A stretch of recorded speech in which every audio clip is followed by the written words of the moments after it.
사랑하는 아들아, 내가 어제 이 못난 아비를 찾아와서 엄마를 모시고 고향으로 돌아왔다는 소리를 듣고는 한없이 기쁜 마음이었다.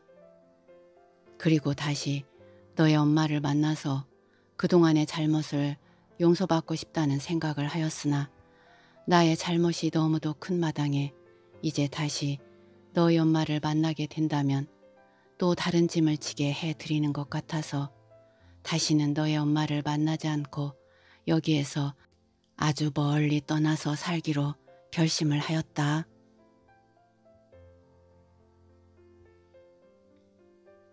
안녕하십니까. 댕댕이와 채글입니다.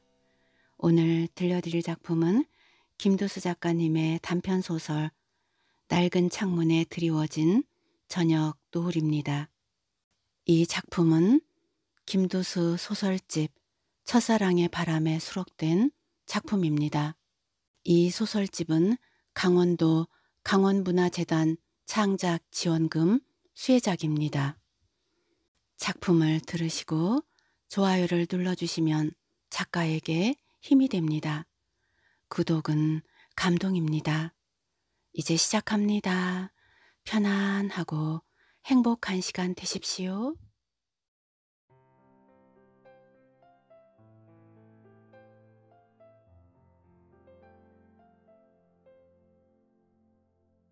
저녁을 먹은 다음에 피곤하고 고단하여서 일찌감치 잠이나 잘까 하고 누워있는데 문을 두드리는 소리에 놀라 깨보니 거기에는 오덕배가 뜬금없이 서 있었다. 자네가 웬일인가? 자네라니, 맨날 가르쳐줘도 만날 때마다 자네라니, 정녕 촌수를 잊어버린 거냐? 자네, 만날 때마다 촌수를 따지니 그래 오늘은 아저씨라고 부르지. 그래 바른 소리 하였으니 해장이나 하러 가야지. 야 오늘은 그만두자. 나 오늘은 술을 먹지 못할 처지야. 잔소리 말고 어서 일어나. 가야 할 때가 있어서 그래. 가야 할 때라니 어딘데? 나와 보면 알아. 이날 덕배는 오래간만에 친한 친구 몇 명을 초청해서 저녁을 먹기로 하였는데 덕수가 빠진 것을 이상하게 생각하고 덕수네 집을 찾아가서 상태를 보니 전날 밤에 술을 너무 마신 탓에 아무데도 가지 않겠다는 말이었다. 약방에 감초가 빠지긴 해도 우리 모임에서 자네가 빠진다는 것은 말이 안 돼. 언제부터 그렇게 나를 모셨다고? 두 사람은 한 동네에 살고 있으며 한 학교를 다녔지만 촌수로 따져보면 10촌이 넘고 덕배가 아저씨 뻘이 되지만 동급생이다 보니 그런 데에 대해서는 별로 따지지를 않는 상태에서 지나가다가도 어떤 때 덕배는 촌수를 들먹거리길 잘 하였다. 두 사람은 어렸을 때 이웃에 살다 보니 더욱 가까울 수밖에 없었는데 원래 덕배네는 잘 살던 집안이지만 덕배 아버지가 잘못을 저질러 집안이 몰락하는 바람에 살기가 어렵게 된 것이다. 그리 되자 덕배 어머니는 고향을 떠나서 살았는데 나중에 덕배가 성공을 하자 다시 고향으로 돌아와서 아버지가 잃어버린 재산을 복구하고 친구들을 자주 불러서 옛 이야기를 나누며 살아가고 있는 것이다. 덕배 할아버지가 살아계실 때만 해도 덕배네는 동네에서 제일 잘 사는 부잣집이었다. 큰 기와집에 머슴들을 둘씩이나 둘 정도로 농토가 많아 가을 타작을 하게 되면 곡식 가마니가 창고 가득 쌓일 정도였다. 할아버지는 워낙 근면하게도 사셨지만 동네 어려운 일이 있으면 앞장서서 해결을 하였기에 동네에서는 그 어른을 신주처럼 모셨다. 할아버지에게는 늦도록 손자가 없다가 아들인 세윤 씨가 나이 50이 넘어서야 아들을 낳게 되자 이 손자를 끔찍이 사랑하시고 7살이 되자 서당 선생님까지 두고는 공부를 시켰는데 할아버지는 손자가 10살 되던 해 손자에게 걸었던 기대를 저버린 채 돌아가셨다. 할아버지가 돌아가시자 애아들 세윤 씨는 아버지의 자리를 물려받긴 하였지만 워낙 아버지가 살아계실 때부터 살림에 대해서 관심을 두지 않고 밖으로만 돌던 사람이라 집안 사정에 대해서는 밥이 끓는지 죽이 끓는지조차 모를 정도였다. 그는 자라면서 어른들 앞에서 주눅이 들었는데 워낙 아버지가 엄하게 모든 행동 규범을 엄격하게 지키라고 훈육을 하셨기 때문이다. 아내는 워낙 마음씨가 착하고 남편을 하늘처럼 떠받들 정도로 그의 말이라면 하나도 거역을 하지 않았다. 갑자기 시아버지가 돌아가시게 되자 아들이 농사일에 대해서 참견을 해야 하나 그렇지 못하자 아내가 그 대신을 할 수밖에 없었다. 머슴들은 워낙 착한 사람들이어서 할아버지가 돌아가신 다음에도 하는 일은 조금도 차질 없이 잘 하였다. 이른 봄에 농사가 시작되면 머슴들은 논배미에 두엄을 내기도 하고 김장밭을 갈아엎고 감자며 옥수수를 심는가 하면 이내 일꾼 10댓명을 얻어서 하루 종일 모를 내기도 하였다. 그 일이 끝이 나면 보리를 베어 도리깨질을 해서 털었는데 보리 타작을 할 때마다 일꾼들의 등가죽은 껄끄러운 보리삭에 스쳐서 뻘겋게 상처가 나기까지 하였다. 보리 타작이 끝나면 하지가 다가오고 이때를 기하여 감자를 캐게 되면 잘된 놈은 거짓말 보태서 아이 머리통만큼 큰 놈도 있었다. 옥수수에 개꼬리가 나게 되면 동네 아이들은 그것이 익기도 전에 껍질을 까보고 열매가 실한 놈이 있으면 아궁이 불에 구워서 먹느라 여념이 없었다. 참외와 수박이 익을 무렵이면 들깨씨를 뿌리고 김장밭에는 겨울에 먹을 배추와 무를 심었다. 농촌에서는 어느 하루 바쁘지 않는 날이 없건만 세윤 씨는 집안일은 아내가 하려니 하고는 한가하게 나다니기만 하였다. 세윤 씨가 밖으로 나가 도는데 한몫을 한 사람은 윗마을에 살면서 역술과 토지 소개를 하는 먼 촌 동생뻘이 되는 오선구였다. 그는 술을 많이 먹지 않았지만 사람을 다루는 데는 이력이 난 사람으로 세윤 씨네 집에 문턱이 닳도록 쫓아다녔다.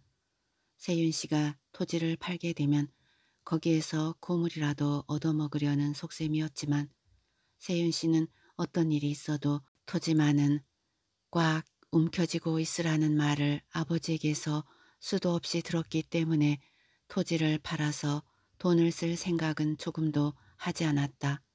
그렇지만 오성구는 하루 건너 형님을 찾아와서는 별별 수단을 다 써가면서 땅을 팔아서 용돈도 풍족하게 쓰고 어떤 때는 술집에 가서 술이라도 사라고까지 하였지만 그는 전혀 말을 듣지 않았다. 형님, 너무 꽁생원 노릇 좀 그만하세요. 형님같이 잘 사시는 분이 생전 술집에 가시지 않으니 무슨 재미로 사세요? 아우, 말 잘하였네. 내가 술집에 가지 않는 것은 아버님을 욕되게 할 수가 없기 때문이라네. 내라고 왜 술집을 싫어하겠는가.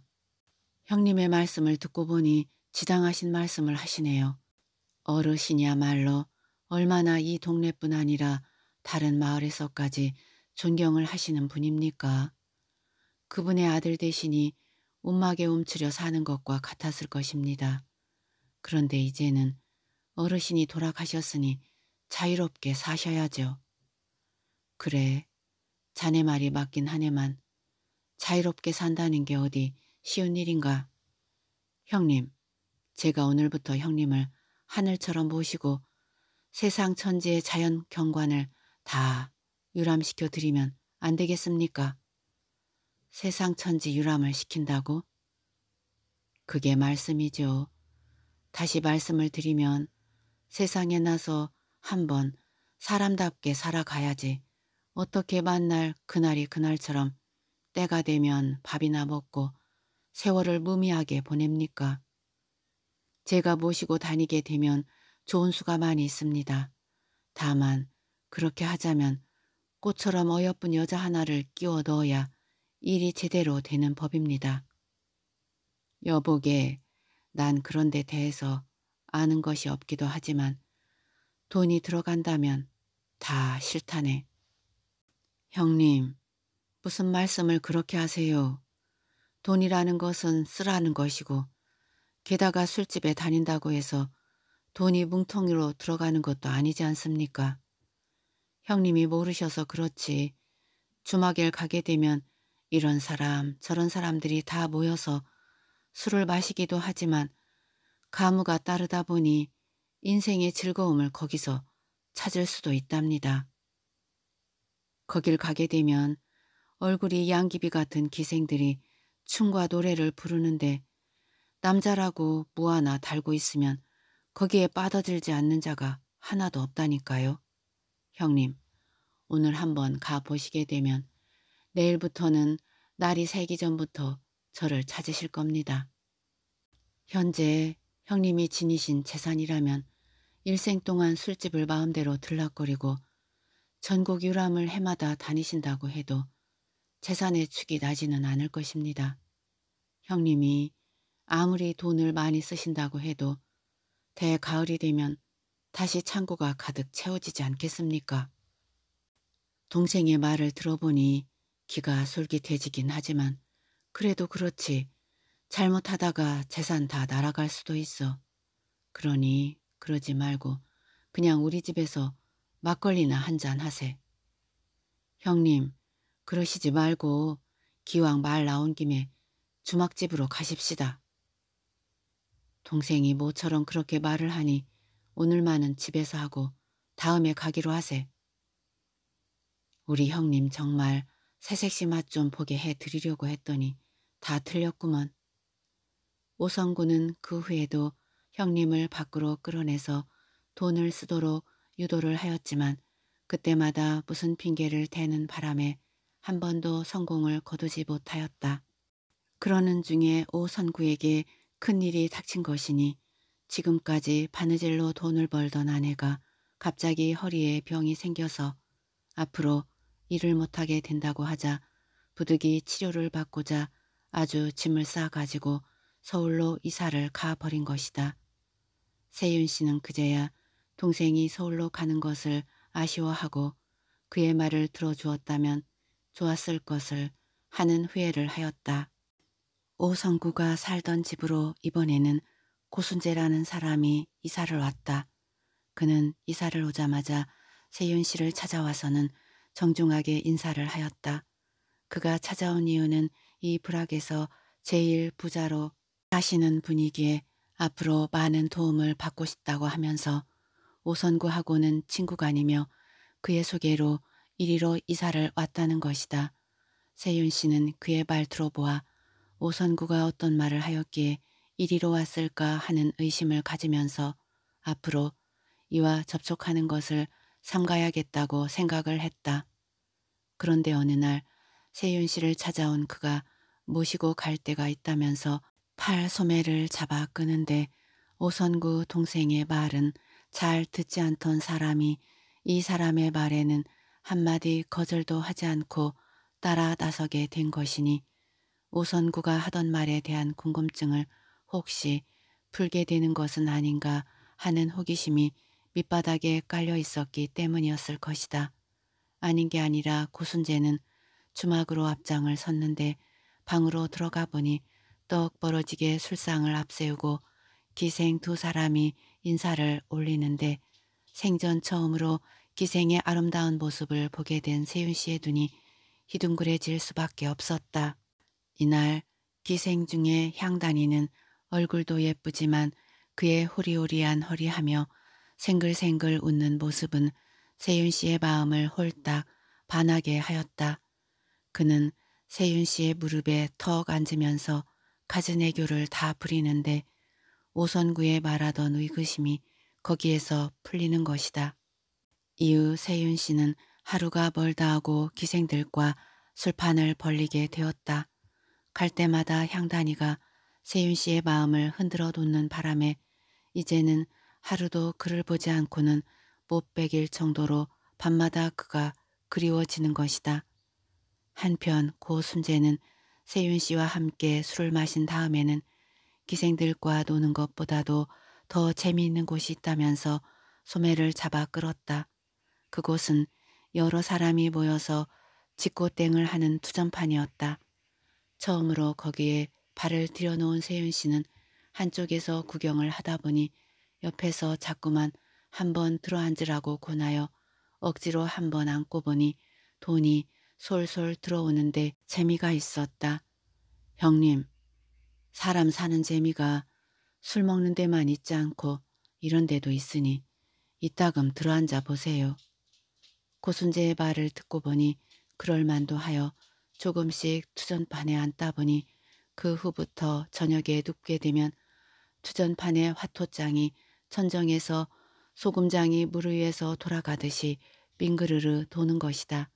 그러다가 어느 날 가만히 생각을 해보니 향단이를 만나보고 싶은 생각이 들어서 하루는 고순재를 보고는 투전판에 더 이상 가지 않겠다고 선언을 하였다.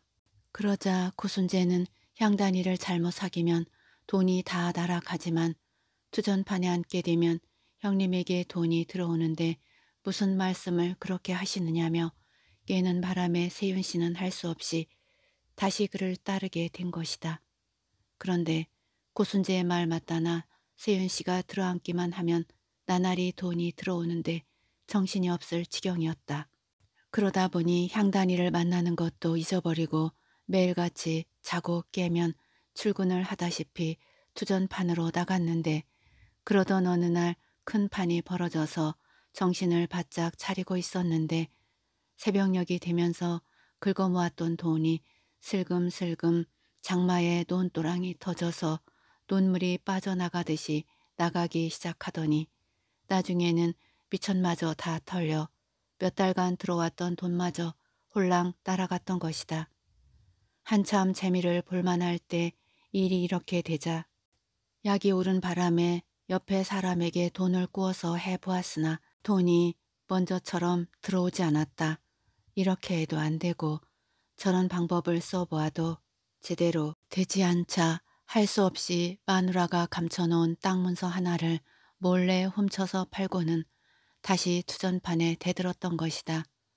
투전을 하다 보면 마음 같아서는 곧 돈을 딸 것도 같은데 좀처럼 기회는 오지 않는 바람에 가지고 간 돈을 몽땅 다시 잃었다. 그러자 읍내에서 처음으로 왔다는 사람이 부추기기를 자기한테 돈이 좀 있어 미천을 대줄 테니 한 번 더 도전을 해보라고 층층대는 바람에 세윤 씨는 잃어버린 돈을 다시 찾을 생각으로 판에 들어앉았지만 이번에도 너무 쉽게 깨지기 시작을 하더니 밤중이 되자 빈털터리가 되는 것이다. 일이 되자 이번에는 고순재가 형님의 미천을 대드릴 터이니 한 번 더 시도를 더 해보라고 부추겨 그렇게 하였으나 그것은 완전히 잘못된 계산으로 그는 땅 문서를 다시 마누라 몰래 훔쳐내는 수밖에 없었다. 그런데 그렇게 몇 번을 하다 보니 만날 돈을 잃게 되자 마음이 상한 바람에 주막에나 가볼까 하고는 다 저녁 때 혼자 안으로 들어가니 웬 사람들이 그리도 많은지 주모나 향단이를 만날 수도 없어서 술 한 잔을 겨우 마시고는 집으로 돌아오긴 하였지만 마음이 불안해지는 바람에 이튿날도 일찌감치 주막을 찾아갔던 것이다. 주모는 세윤 씨가 들어가자 왜 그렇게 오시지 않았느냐면서 골방으로 끌고 가는 것이다. 오늘은 해가 서쪽에서 뜨겠어요? 해가 하루는 동쪽에서 떴다가 다음 날에는 서쪽에서 떠오른 것을 아직도 모른단 말이야? 정말이래요? 그것은 나중에 따질 일이고 향단이 나와서 불러오게. 오늘은 어쩐 일로 향단이를 다 찾으셔요? 향단이는 지금 한창 임자를 만나서 바쁜 시간인데요. 정 그렇다면 일어나는 수밖에 도리가 없지. 뭔 말씀이세요? 바로 향단이를 들여보낼 테니 잠시만 기다리셔요. 주모는 안방을 향해서 소리를 질렀다. 향단아, 네가 제일 좋아하는 서방님이 이제야 납시셨다. 그러자 깊은 산에서 옥구슬을 굴리는 듯한 꾀꼬리의 맑은 목소리가 네? 하고 대답을 하였다. 잠시 후 술상이 들어오고 주모가 나가자 바로 오색 찬란한 치마 저고리를 입은 향단이가 마루 끝에 엎드려 인사를 올렸다. 향단이 대령하였습니다. 그 소리를 듣고는 세윤 씨는 두 팔을 벌려서 그를 안았다. 이날 오래간만에 대하는 술상은 과히 큰 상은 아니지만 세윤 씨에게는 진수성찬이었고 향단이를 옆에 두고 술을 마셔보는 것이 참으로 오래간만이었다.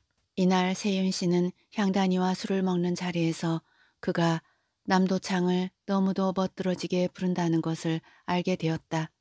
세윤 씨는 집에서는 술을 많이 하지 않았지만 아버지가 돌아가신 후에 차츰 술을 입에 대기 시작한 것이 지금 와서는 앉은 자리에서 술 한 대박은 보통으로 치울 수가 있었다. 이날 주모는 술상을 들여보내면서 향단이로 하여금 어느 때보다도 극진하게 대접을 잘 하라 이르고는 나갔다. 향단이가 창을 부르자 세윤 씨는 힘이 겨워서 덩실덩실 춤을 추기도 하였지만 투전판에서 돈 잃은 생각을 하면 다시 가고 싶지 않았다. 이렇게 분위기가 무르익어 가는데 향단이를 부르는 소리가 들리자 향단이는 잠시만요 하고는 딴 방으로 들어가자 그 대신 다른 기생이 들어왔는데 이 여자는 향단이와는 다르게 소리는 어정어정하고 술만 파는데 여념이 없었다. 그래서 향단이를 어서 들어오라고 하였으나 그는 이미 다른 방으로 들어가서 나오지 않았다. 그는 화가 나서 주모를 불렀다. 그러나 아무리 불러도 사람이 나오지 않아서 술상을 걷어대 차고는 집으로 돌아왔다. 얼마나 술이 취했는지 정신없이 골아 떨어졌다.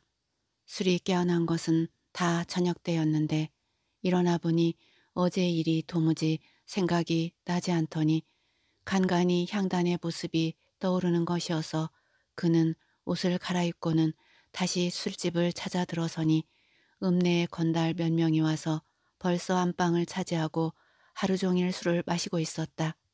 모처럼 향단이를 만나려고 온 세윤 씨는 할 수 없이 돌아섰다. 이를 본 주모가 세윤 씨의 팔을 잡아 딴 방으로 밀어넣으면서 곧 향단이를 빼내올 테니 아무 소리 하지 말라면서 상을 차려왔다. 세윤 씨는 못 이기는 척하고는 자리를 잡고 혼자 있자니 얼마 후에 치맛꼬리를 번쩍 들고는 눈웃음을 치면서 방문을 여는 여인은 밤새도록 그려보았던 향단이었다. 어째서 이제 오셨어요? 그는 어제와는 딴판으로 방 안으로 들어서는가 싶더니 엎어지듯 세윤 씨를 잡고는 옆으로 다가왔는데 짙은 향기가 코끝을 간지렸다.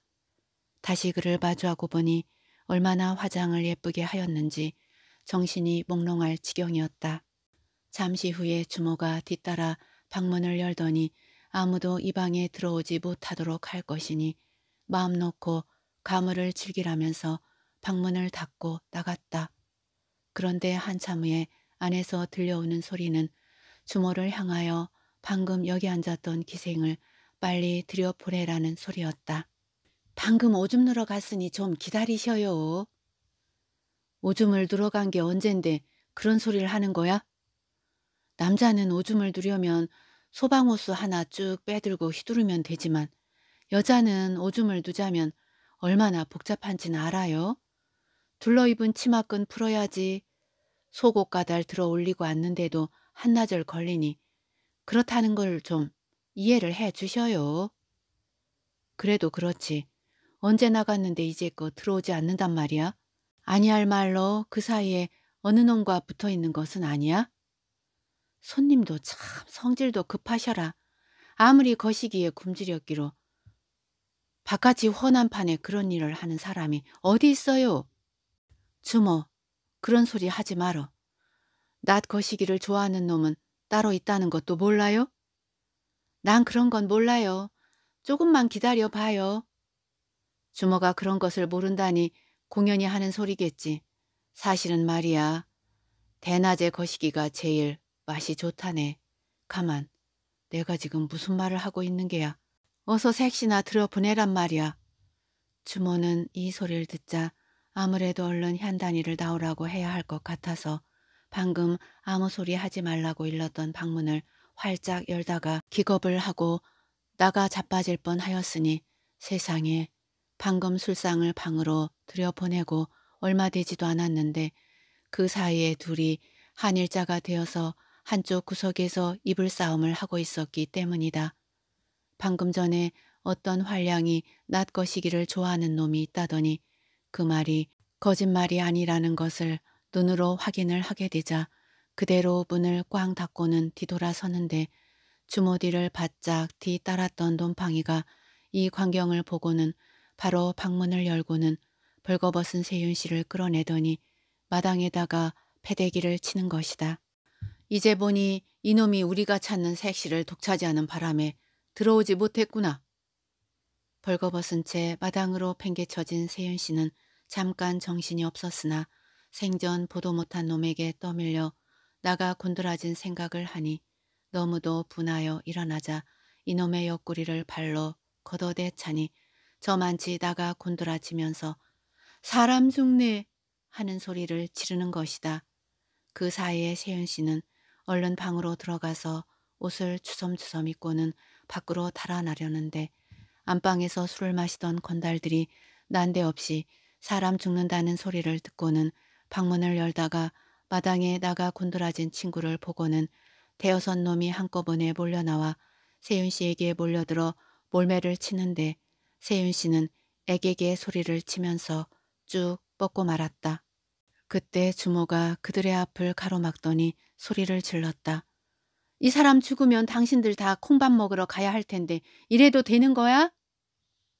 주모는 그리고는 부엌에 들어가서 물동이에 물을 바가지로 퍼서 이들에게 끼어 안기니 모두가 물벼락을 받고는 이리저리 미끄러져 쓰러지고 저리 자빠지면서 비에 맞은 수탉골이 되면서 흩어졌다. 술김이지만 콩밥을 먹게 된다는 말에 겁이 나서 도망을 쳤다. 일이 되자 주모는 세윤 씨가 많이 다친 데다가 파출소에 고소라도 하게 되면 날마다 불려갈 생각을 하니 겁부터 나는 바람에 마당에서 일어나지 못하는 것을 향단이와 둘이서 억지로 잡아들어서 안방에다가 뉘고 보니 얼굴은 피투성이가 된 채 찢어져 있었다. 주모는 어서 세숫대야에 더운 물을 떠오라 하고는 손수 얼굴을 씻기고 나서 향단에게 어깨며 다리를 주무르라고 했다.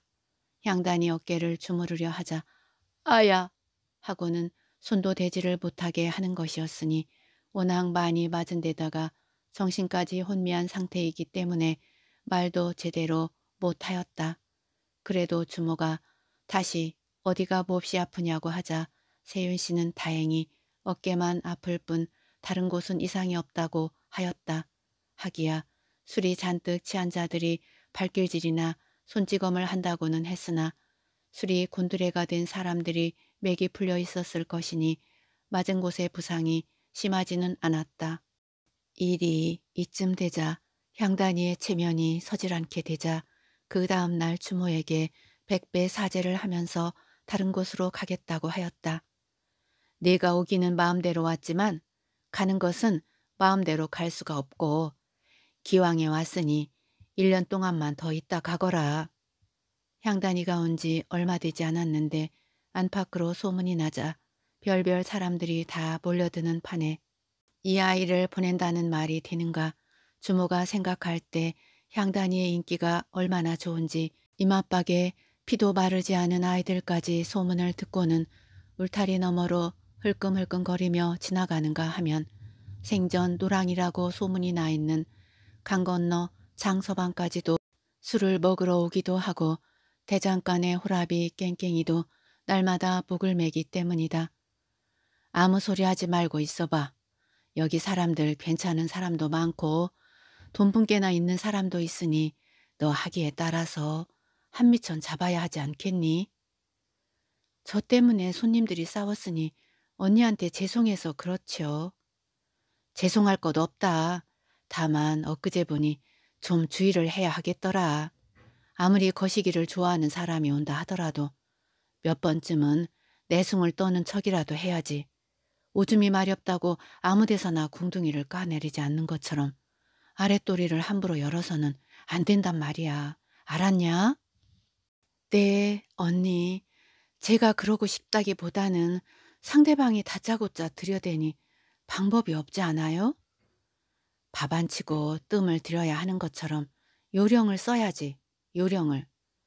알았어요, 언니. 그럼 체면 불구하고 앞으로 열심히 할게요. 그리고 며칠이 지난 뒤에 손님들이 다 가고 난 뒤인데 향단이가 자는 방문을 슬며시 여는 사람이 있었으니 그는 며칠 전에 논팽이들하고 싸웠던 세윤 씨였다. 갑자기 문이 열리는 바람에 깜짝 놀랐어요. 미안하다.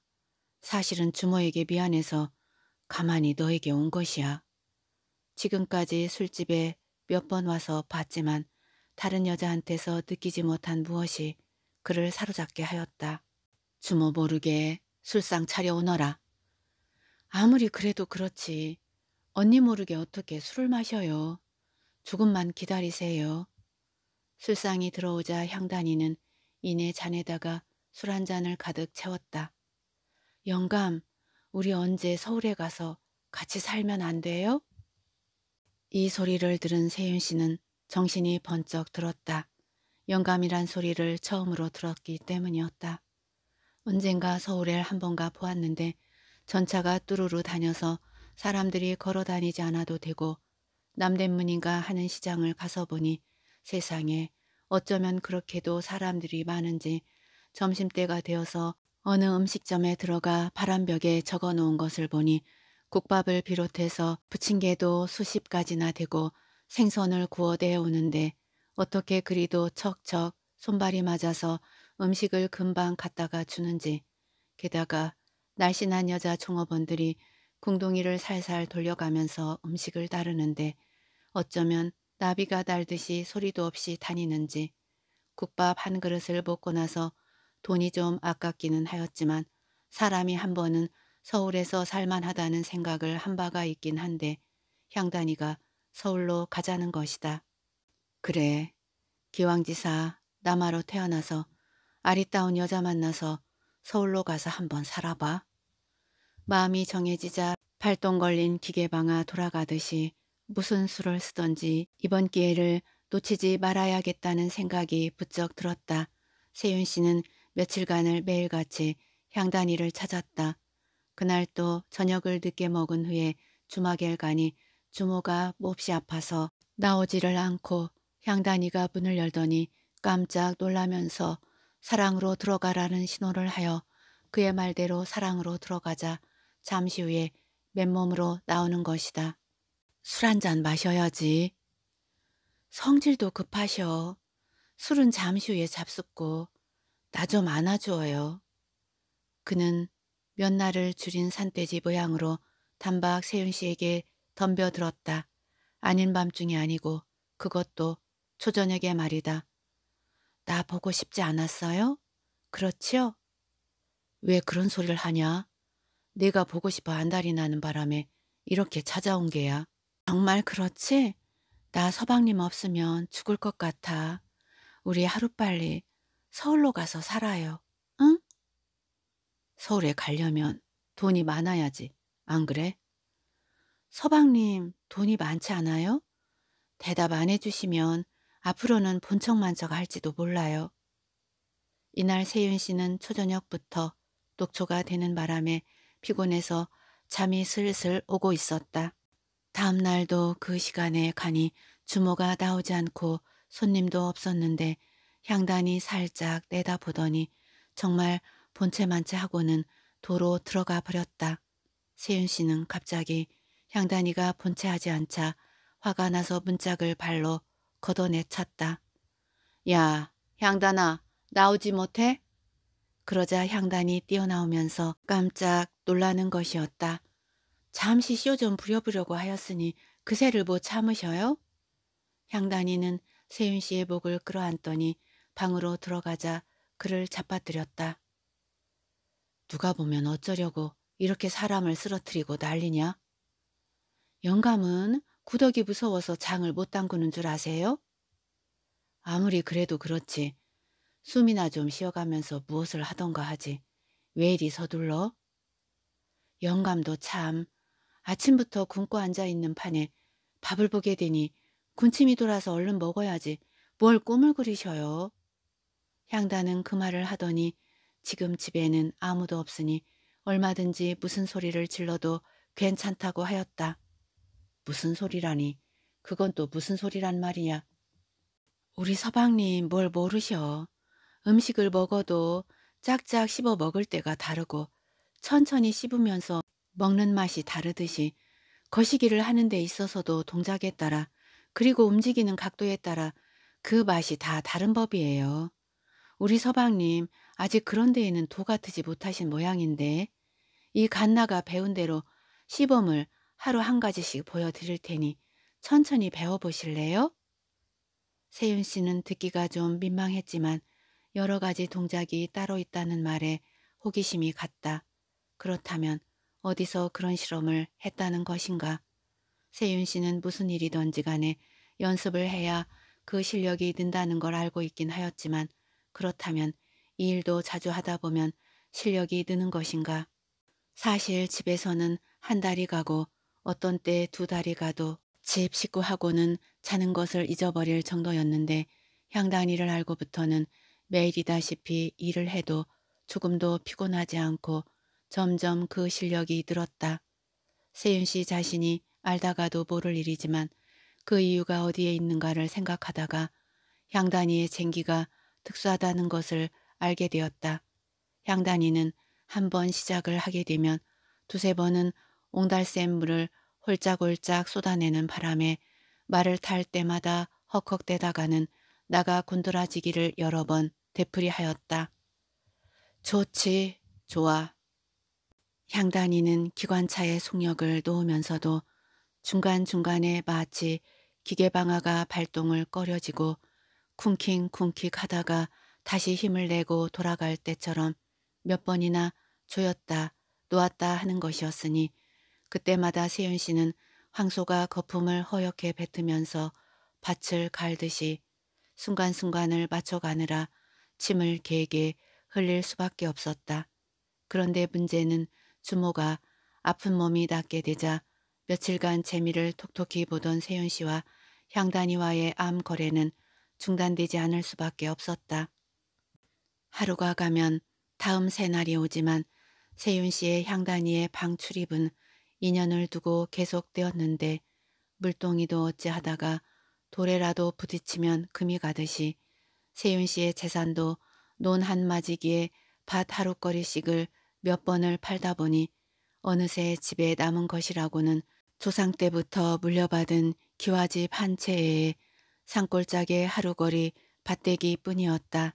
그것도 어느 날 부인에게 돈 쓸 일이 있어 땅을 팔아야 한다면서 땅 문서를 가져오라고 하자 부인이 꺼내온 것은 장롱 속에서 사주 보통이만 내오는 것이어서 세윤 씨는 소리를 질렀다.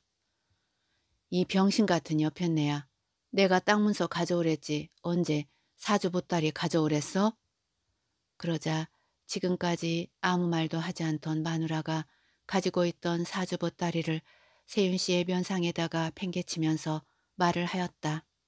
낮이나 밤이나 술집으로 골방지가 부엌 살강에 드나들듯 한 것이 벌써 몇 년인데 땅 타령을 하는 거예요?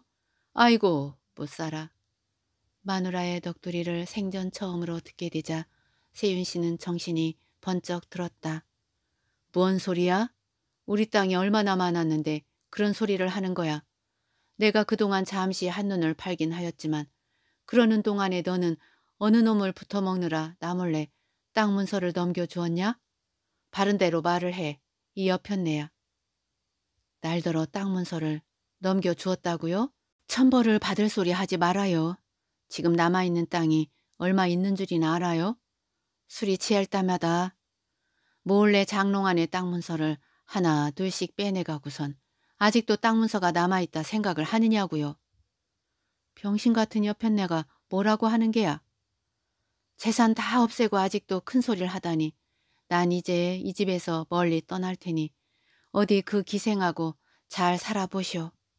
세윤 씨가 집안의 재산이 다 날아간 것을 알게 된 것은 향단이를 사귄 지 정확히 3년 만의 일이다. 이후 세윤 씨가 몇 번 주막에 가보았지만 향단이는 어느 결에 사라졌는지 거기에 충격을 받은 세윤 씨는 그날부터 사는 것이 괴로웠다. 땅 문서를 향단이에게 맡기고 서울로 올라가서 함께 살려던 꿈은 그를 사귄 지 3년을 겨우 넘기고 그렇게 믿었던 향단이가 재산만 가로채고 어느 날 사라졌기 때문이다. 일이 이렇게 되자 지금까지 부자로 배를 내밀고 살던 덕배 아버지는 체면이 말이 아니게 구겨져 동네가 창피해서 살 수가 없게 되었다. 그때 남은 재산이라고는 산골의 천수담 몇 마지기 뿐이었으니 남 부러울 것 없이 살던 덕배 아버지는 어느 날 술을 잔뜩 먹고는 죽어 없어지겠다는 각오로 고목나무에다 목을 맸지만 줄이 끊어지는 바람에 땅에 떨어져 왼쪽 다리를 못 쓰는 반신불수가 된 것이다. 남편이 병이 나자 그렇지 않아도 남편으로 해서 속이 상한 덕배의 어머니는 도저히 동네에서 창피해서 못 살겠다며 덕배를 데리고 의지가지 없는 서울로 올라갔다. 덕배 어머니는 한때 부잣집 며느리였지만 남편의 애도로 인하여 집안이 망하자 어떻게 하든지 복구를 해야겠다는 마음으로 남의 집 허드렛 일을 시작으로 딸마다 고생을 하다 보니 몇 년 만에 겨우 전세방 하나를 얻고 나가게 된 것이다. 그런데 우연한 기회에 시장에서 오선구를 만나게 된 것이니 그 후 오선구는 서울에 올라와서 복덕방을 하는 바람에 돈을 많이 벌어서 지금은 극장 구경만 다닌다고 하였다. 그는 세훈 형님의 안부를 물었으나 덕배 어머니는 남편은 몇 년 전에 병으로 사망을 하였다고 거짓말을 하였다. 지금의 꼴을 그에게 보인 것도 창피한 일인데 하물며 남편이 병으로 고생을 한다는 말을 감히 할 수가 없었다. 덕배 어머니는 그 후 자기 팔자를 잘 타고나지 못해서 그렇다 생각하고는 덕배가 중학교를 졸업하자 아는 아저씨를 통해서 왕십리 가발 공장에 취직시키면서 성공할 때까지는 절대로 엄마를 찾지도 말라 이르고는 덕배 모르게 방을 얻고 나갔다. 어머니가 야밤에 편지 한 장 써놓고 나가셨으니 덕배는 어머니를 찾을 길이 없어서 이를 악물고 돈을 벌어야겠다는 결심을 한 것이다.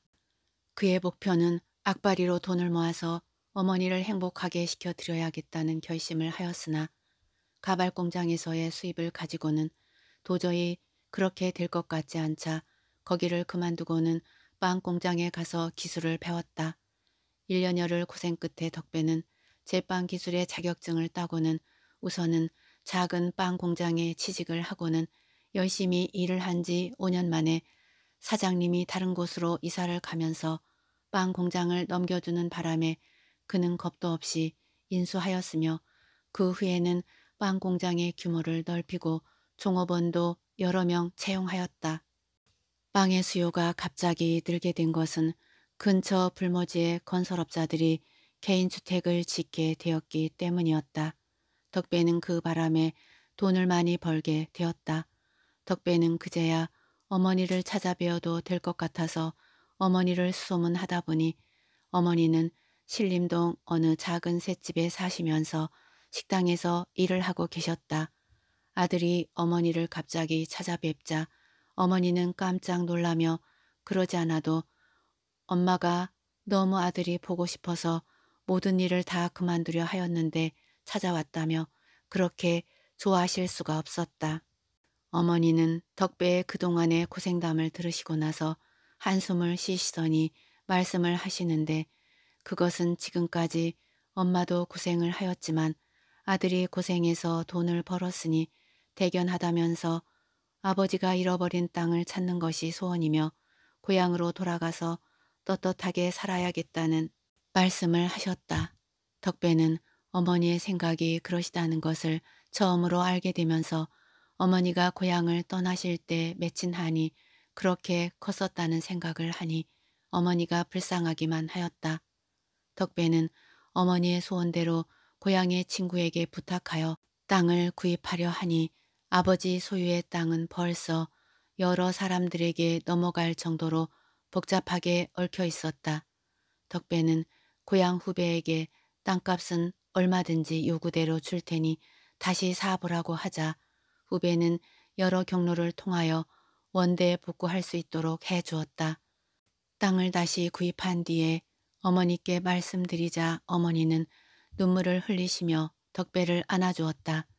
어머니는 오래간만에 웃으시며 땅을 도로 차지하게 되었으니 고향으로 돌아가서 옛날처럼 친척들을 만나 오손도손 살아가야겠다고 하셨다. 덕배는 그동안 어머니가 아버지로 해서 고생을 많이 하신 것을 잘 알고 있으며 어떻게 하던지 아버지가 없애신 땅을 되찾겠다는 결심을 하였는데 어머니마저 그런 결심을 하고 계셨던 것이다. 땅을 도로 찾게 되었다는 소식에 동네 어르신들은 모두가 깜짝 놀라면서 덕배를 칭찬하지 않는 사람이 없었다. 덕배는 마침내 옛날에 살던 낡은 집을 다시 수리하고 어머니를 고향으로 모시고 가서는 동네 잔치를 하기로 하고는 모든 준비를 덕수가 하게 하였다. 그런데 막상 동네 잔치를 벌리려 하다 보니 걸리는 일이 있었으니 그것은 지금까지 아버지를 예면하고 살아왔지만 막상 고향으로 돌아와서 떳떳하게 동네 어르신들을 뵙기 위해서는 아버지를 모셔야겠다는 생각이 들어서 어머니에게 그 말씀을 드린 것이다. 아들의 뜻밖의 제의에 어머니는 아무 말씀을 하지 않았다. 엄마, 아버지가 그동안 어머니에게 잘못을 많이 하셨지만 남자의 젊은 한때의 노라 생각하시고 아버지를 용서해 드리면 어떻겠어요? 어머니는 아들의 말을 듣자 신경이 곤두서는 듯 처음에는 대꾸도 하지 않더니 얼마가 지난 후에 말씀을 하셨다. 너희 말에 일리가 있긴 하지만 나는 너희 아버지를 다시 만나고 싶은 생각이 없었다. 하지만 소문으로 듣기는 아버지가 몸이 불구가 되어 오갈 데가 없자 옛날에 나머지 땅에다가 오막살이를 한 채 짓고는 생전 농사도 지어보지 않던 사람이 겨우 몸을 굴려서 농사를 지으면서 살고 있다는 소리를 들은 후에는 엄마의 마음도 편치 않더구나. 내 마음대로 하려무나. 덕배는 어머니의 말씀을 듣고는 아버지를 수소문해서 찾아가게 되었다. 오막살이를 찾아가 쌀이문을 열자 아버지는 허리가 꼬부라진 채 누구를 찾아왔느냐면서 봉당 맨 땅에 털썩 주저앉았다. 근력이 너무 없어서 허리가 꼬부라졌으며 집이래야 겨우 지붕만 있을 뿐 초라하기 그지없었다. 아버지, 제가 아버지의 아들 덕배입니다. 이제야 찾아뵙게 되어 죄송합니다. 아버지는 덕배라는 말에 눈이 번쩍 뜨이는 듯 말이 없으시더니 눈물부터 훔쳤다. 내가 내 아들 덕배라고? 참으로 몰라보게 잘 자랐구나. 이렇게 아비를 찾아주니 고맙고 할 말이 없다. 아버지는 덕배를 끌어안으면서 한없이 우셨다. 덕배는 그동안에 지나온 일을 말씀드리면서 오늘 아버지를 모시러 왔다고 하자 아버지는 처음에는 무슨 뜻인지 알아듣지 못하시다가 나중에서야 덕배가 성공했다는 말을 들으시고는 고개를 끄덕이셨다. 그리고는 한참을 생각하시더니 말씀을 하시는데 이번에 아들과 동행은 하지 않겠다는 말씀이었다. 너의 뜻은 충분히 알고 너의 엄마도 만나고 싶은 생각이지만 무슨 면목으로 너의 엄마를 대하겠느냐. 그러니 오늘은 그냥 돌아가는 것이 좋겠다. 덕배가 아무리 간곡하게 말씀드렸지만 아버지의 고집을 꺾을 수 없었다. 그래서 덕배는 할 수 없이 다시 오겠다는 말씀을 드리고는 다음 날 어머니를 설득해서 모시고는 아버지를 찾아갔다. 어머니는 저 멀리 보이는 오막살이 한 채가 아버지가 사시는 집이라고 하자 한숨을 후하고 내쉬었다. 너의 아버지는 어디를 나가도 인물 하나는 훤한 분이었다. 그런데 중간에 친구 하나를 잘못 사귀게 되어 그 많던 재산이 몇 년 만에 다 없어져도 정신을 차리지 못하였다. 이제 생각하니 엄마가 그때 좀 더 현명했더라면 그런 일을 사전에 막을 수가 있었는데 그때 엄마는 재산에 대해서 아무것도 몰라서 제지를 하지 못한 것이니 후회하면 무슨 소용이 있겠느냐. 덕배가 쌀이문을 열고 안으로 들어섰지만 방문은 닫혀 있어 아버지가 잠시 출타를 하셨나 하여 방문을 열자 방바닥에 웬 하얀 종이 쪽지가 있어 들어보니 그것은 아버지가 쓴 글씨였다. 얼른 집어서 내용을 읽던 덕배 얼굴이 하얗게 변하면서 절망의 빛이 역력하였다. 사랑하는 아들아, 네가 어제 이 못난 아비를 찾아와서 엄마를 모시고 고향으로 돌아왔다는 소리를 듣고는 한없이 기뻤다. 그리고 다시 너희 엄마를 만나서 그동안의 잘못을 용서받고 싶다는 생각을 하였으나 나의 잘못이 너무도 큰 마당에 이제 다시 너희 엄마를 만나게 된다면 또 다른 짐을 지게 해드리는 것 같아서 다시는 너희 엄마를 만나지 않고 여기에서 아주 멀리 떠나서 살기로 결심하였다.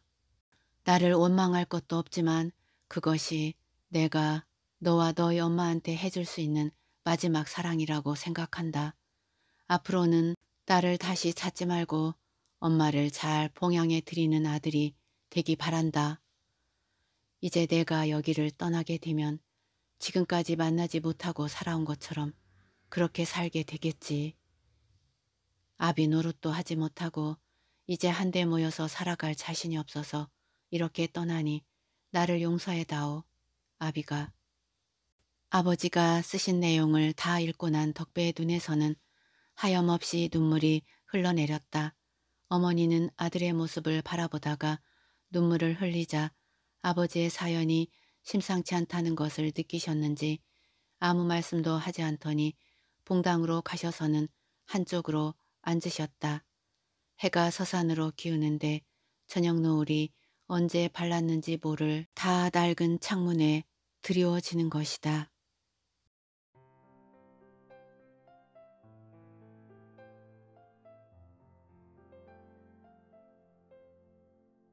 작품 잘 감상하셨는지요? 도박과 기생에 미쳐 덕배 아버지는 부모가 물려준 재산을 다 탕진하고 말았군요. 후회는 늘 늦습니다. 그래도 덕배 어머니는 고생 끝에 낙을 찾았군요. 고생 끝에 덕배가 잃어버린 전답을 다 찾았으니 말이죠. 덕배 엄마도 덕배 아버지를 용서하고 다 잘된 마당에 덕배 아버지는 고향을 떠나버렸군요. 아내의 용서와 자식의 효도를 받을 자신이 없었을까요? 이런 걸 염치 없다고 하는 것일까요? 그래도 그렇죠. 어떻게 처자식에게 이런 아픔을 또 남겼을까요? 마지막 사랑은 개뿔. 결국 자식에게, 아내에게 한을 남겨주었네요. 끝까지 함께 해주셔서 고맙습니다. 좋은 작품 써주신 작가님께도 존경과 감사함을 전합니다.